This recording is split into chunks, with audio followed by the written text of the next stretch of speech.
সারা বছর শশা সহজলভ্য করতে পাবনায় শুরু হয়েছে পলিনেট পদ্ধতিতে শশার আবাদ।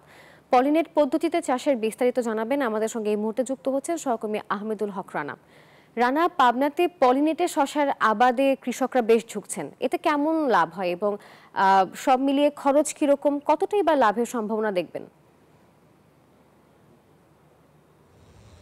ধন্যবাদ আপনাকে। যেমনটি বলছিলেন আপনি, পাবনাতে শুরু হয়েছে পলিনেট পদ্ধতিতে শশার আবাদ।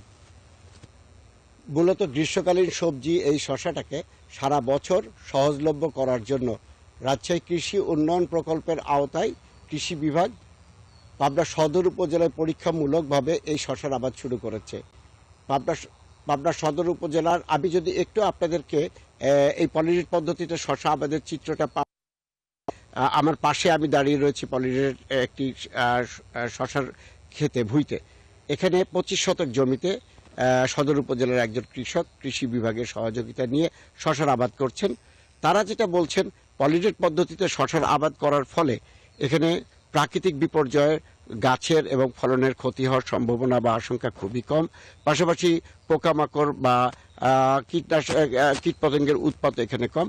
ফলন ভালো হওয়ার কারণে কৃষক এখানে আর্থিকভাবে ক্ষতিগ্রস্ত হয়েছেন, আর্থিকভাবে লাভবান হচ্ছেন। তবে এটা এবারই প্রাথমিকভাবে প্রথমবার শুরু করা হয়েছে বলেই এখন পর্যন্ত আসলে কৃষক লাভের অঙ্কটা ওইভাবে কষতে পারেননি।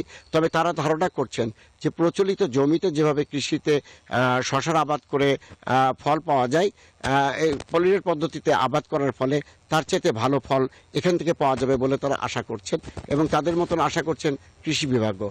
পাবনার পলিনেটের শশা আবাদের জমি থেকে এই ছিল সর্বশেষ আমার কাছে। ফিরে যাচ্ছি স্টুডিওতে। রানা, ধন্যবাদ আপনাকে।